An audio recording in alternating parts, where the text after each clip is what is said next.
Nigeria is hard, and right now you're thinking, I need to start up a business. So you probably have a job, a 9 to 5, or you have something else that you're doing, that's giving you regular income, but it's no longer enough, innit? Because we're in Nigeria and everything's getting more and more expensive, and you want to do baby girl, you want to do baby life. So in your mind now, you're thinking, listen, I need to start a business, because literally that's the only way that I could catch up in this godforsaken country. Yeah, that's what you're thinking, right? Okay, don't worry, I've got you. But listen, I've got to break a few things to you, my darling, because business in Nigeria is not easy. So I'm going to share with you a few things that I learned that I wish I knew before I started business in Nigeria. And hopefully it helps you too. So if that's you, stick around, baby, because you're about to be wowed.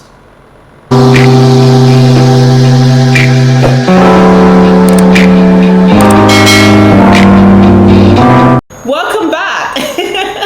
So you did stick around. Okay, let's do this, baby. I'm just gonna go straight in. My name is Renee, as you already know, and if this is your first time seeing this gorgeous face, thank you so much for being here.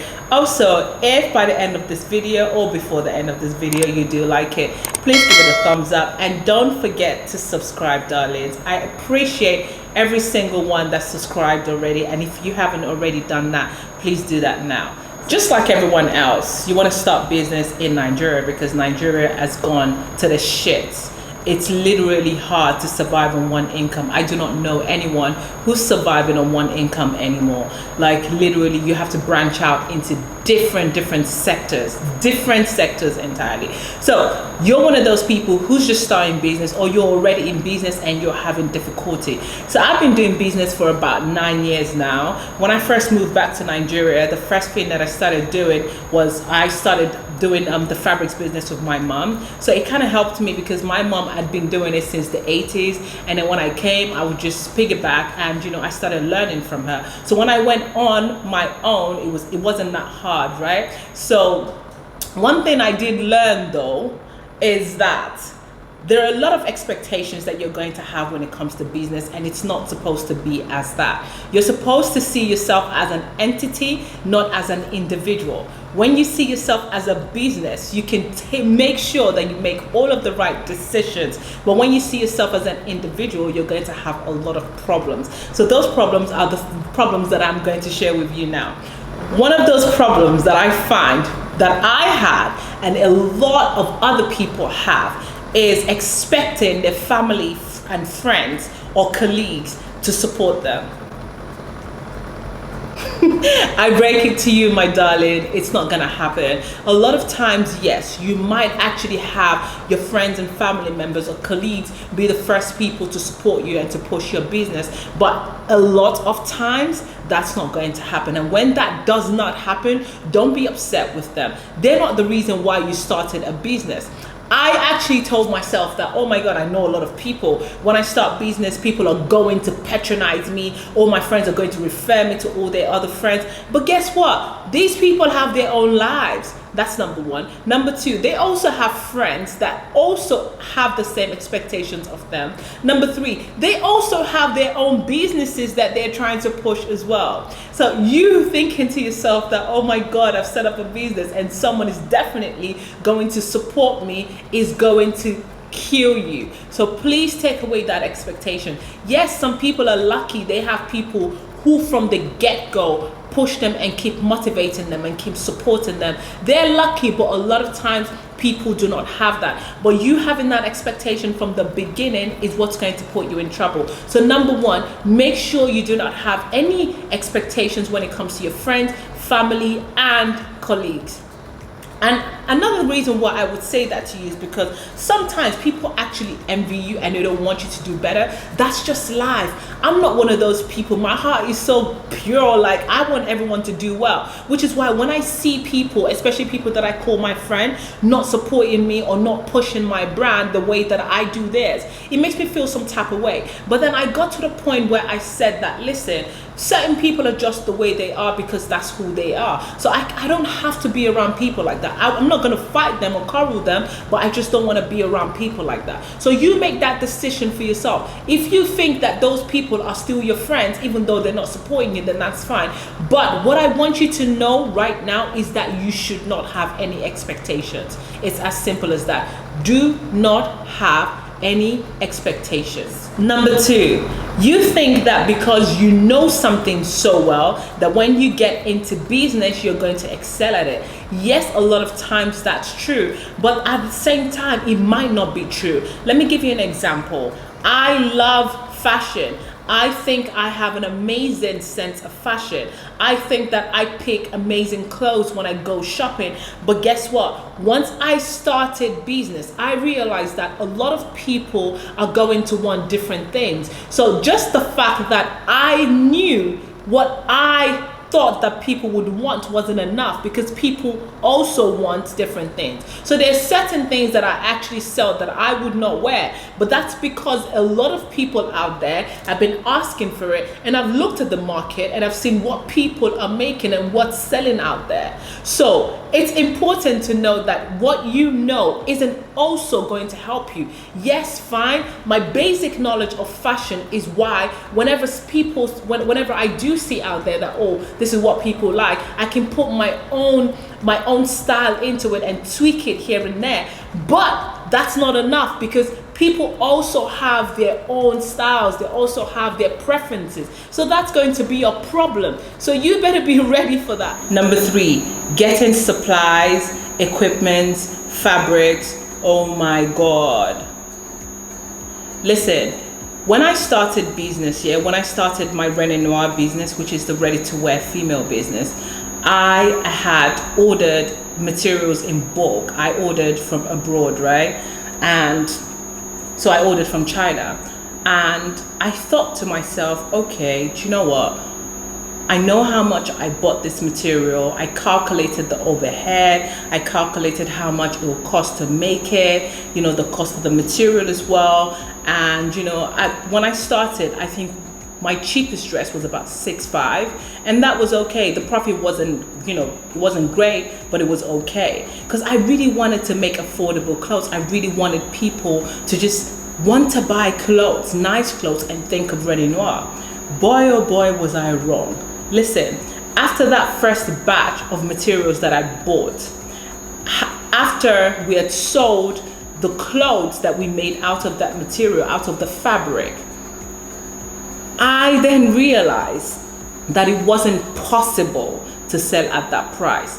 Because listen, things are more expensive. They're getting more and more expensive every single day. Even hair stay, if you're not a tailor or if you don't know about fabrics or the clothing business, oh my God, there are so many things that go into making an outfit look good. Ordinary things like collar stay, hair stay, the buttons, the zips, all of these things. At some point we're buying, in bulk, maybe zips for about 10,000 naira. It's gotten to about 45,000 naira now. So imagine me going back to my customers to tell them that, oh my God, that dress is no longer 6.5, it's now 15,000. So I've literally had to do that, but I lost customers because a lot of people did not understand what was going on, and that's okay. I realized that I was at a loss because I was trying to satisfy my customers. So you need to do your research properly. Do your research on fabrics. If you're not going to be able to source from abroad, if you're going to source from here, you need to be sure of every single penny. When I started sourcing here, I then realized that the profit was not even enough. So again, I had to increase my prices. And customers, again, do not understand this, because as far as they're concerned, you're just increasing prices for no reason. Listen, when I tell you that affordability it only works if you have the numbers, if you have people who are ordering maybe about 100 pieces a day. Like, how Primark used to be. Actually, Primark used to be much cheaper than a lot of the top shops and the H&Ms and whatnot. But even Primark is getting more expensive now. Like raw materials are becoming more expensive. And listen, it's listen, I'm frustrated. So no, if you're looking to go into the clothing business, don't joke about this. This is something that you need to get on ASAP. It's not a joke. Find out every single amount, add a little bit on top of it, because of the mere fact that you might go back the week after and that fabric has increased in price. Yes, that's exactly what we've been going through. So a lot of these other vendors, they just have a cap. They increase their prices all the way, because in their mind, whatever happens for the next year or maybe the next few months, we can still survive on that. But I didn't know that. So please think about it. If you're trying to be affordable, no problem, but you also have to think about it properly. Also, I realized that me being affordable and the quality of what I was putting out, it didn't match, because my clothes were so cheap and the quality was really good. So that meant that I was at a loss. So if a lot of these people that are really affordable, their clothes, the materials are cheap. Honestly, that's the truth. It's either the materials are really cheap, or they have maybe they have the numbers, or they just don't care about the whole package, the whole experience of the business. And that's one thing that I care about. For electricity is going to be a problem for you, because you're going to use NEPA. I pay 20,000 naira a week in electricity. Yes, about 20, 22, sometimes 25 a week. I have a diesel generator, I have a petrol generator. My machines are strong as hell, so my diesel generator has to carry it. I was buying 50-liter diesel generator for 16,000 naira in June last year. It is now March and it's 28,000 naira. That's close to me. Some people are actually saying that they're buying for 32,000 naira. So consider all of these things. I'm not trying to deter you. I'm just trying to let you know that these are the things that you need to think of before you start up your business. The clothing business, it's a great business, it's lucrative, and if you are consistent and you put your mind to it and you're focused, trust me, you're gonna make it. But you need to know all of these things before you start. Number 5, staff. Nigerians are mad. Honestly, we're all mad. And employing people in Nigeria is one of the craziest things that I've ever been through in my life. You can one day be pally and be nice and be sweet with them, and then the next day they're like lions, and you're like, wait, what is going on? Nigerian staff, they're not it's not a joke. So you need to have patience. And when it's time to show madness, you show them madness as well. Because if you don't show them madness, they will treat you like a mumu. They will take the piss out of you. They will use you like rag and drag you all over the place, and you'll be like, kini moshe. So you better be ready.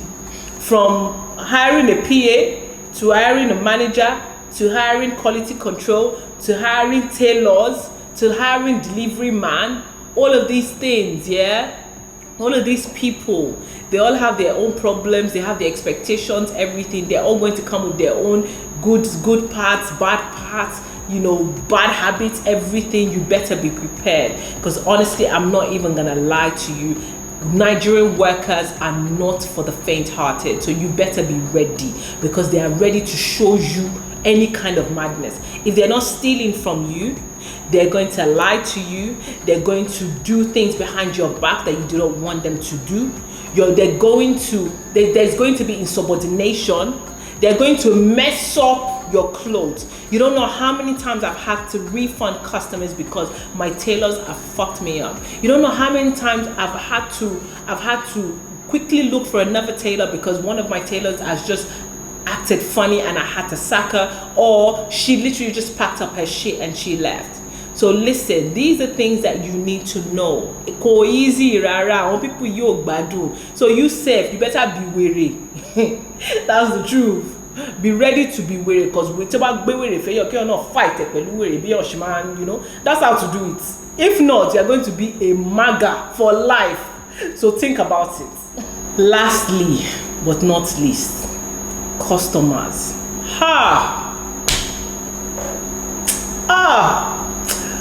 My customers, I love you. You people are amazing. You are wonderful. More love you, but there are some customers that are mad. Oh God, you had to Jeremy. Maybe it's because I am popular, new.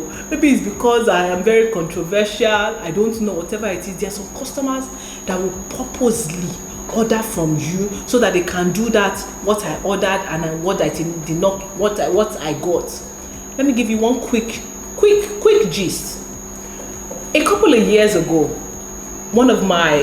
someone on Twitter who makes female clothes, she makes ready-to-wear clothes, she actually sent me a message on Twitter, and she was like, "Oh, Renee, please, I would really like to talk to you. I need an advice on something." So I said, "What is it? You know, my darling. Oh yeah, now call me." So she called me, and she was like, "Oh, sis, that I've noticed something that customers, when they order clothes from us, they will send us measurements, and we'll make the clothes for them. And then when they get it, they'll tell us that it is not their size, or sometimes they will even we'll send them size charts. They'll tell us the size that they want. We'll make it. When we send it to them, they'll tell us that it is not their size." And I told her from a customer point of view, with my good heart, plainly I told her, I said, "Darling, there's nothing you can do. You have to make the clothes." Yes, I said that to her. I said, when customers complain, customer is always right, because I have a certification for customer service, so I do customer service training. I used to do customer service training. It was when I got to Nigeria that I got frustrated, and I was like, "Lie me holy shit," because you will teach them from now to this night. You will train them like you are training in the army. By the time you leave them like this, you just turn around, they will go back to their status quo. So me, I cannot be training and then they will now be saying that Renee came to come and train our staff. The staff is still acting, me fair. So for that reason, I stopped doing customer service. Anything that has to do with customer service, I just wash my hands off it. Me fair, please.